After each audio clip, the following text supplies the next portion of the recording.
Hi, and thanks for logging on to the Daily DVAR, and here's a brand new halacha for you, and it's for Wednesday, the 23rd day of April, Isru Chag, the day after the holiday of Pesach. Hope you had a very meaningful Pesach. Hope you're hearing this halacha immediately after Pesach, and here are some things that you need to know as Pesach ends. When you want to restock all the shelves of your kitchen and you want to go out shopping, be careful where you buy your chametz. I'll tell you why. Because if you go to any place where the store was Jewish owned, and perhaps you're buying a kosher item, I hope, if you're a good listener of the Daily DVAR, but you are shopping in a store that's owned by a Jewish owner, and perhaps he wasn't religious, and he didn't sell all of his chametz to the non-Jew, and so his chametz is called chametz she'avar alav haPesach. That means chametz that was owned by a Jew over the holiday of Pesach, which is prohibited. It's prohibited for anyone to have benefit from chametz like that because it was improperly owned by a Jew on Pesach, which was a sin. So you shouldn't be benefiting from any of that chametz. So let's say you're going to go into store X.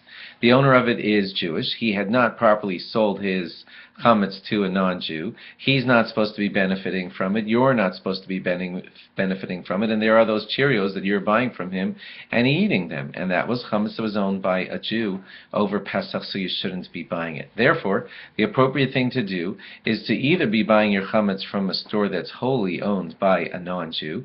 He was allowed to own his chametz over Pesach because he has no such law in his 7 laws that are given to the sons of Noach.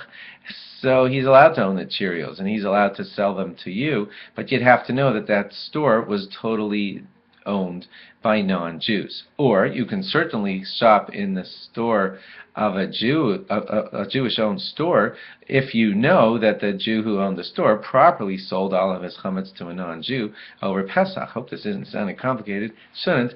Then when you buy it from him, you're doing something fine because a non-Jew owned it over Pesach. The Jew who owns the store bought it back right after Pesach, and now you are happily buying it, and that's totally okay. If you don't know about whether the store that you're going to buy at is a store that took care of these things properly, if it's Jewish owned or not Jewish owned, you can't tell by the clerk that's serving you. Even in the 7-Eleven, how would you know if maybe a Jew owns the franchise? So the thing to do is to check with the rabbis of your community. They have good lists, especially if you're in a big Jewish city, good lists that say which stores are safe to buy at right after Pesach and which ones aren't.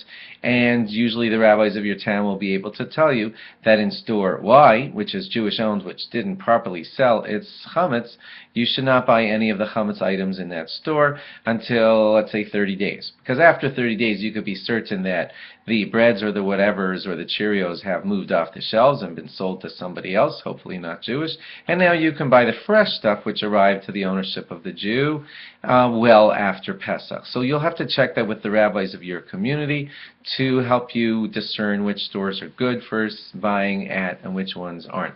This law that I'm telling you today only applies to chametz items like bread, pretzels, crackers, cookies, Cheerios, etc. It does not apply to things that were just kitnios. And you remember what those are. We taught you about those.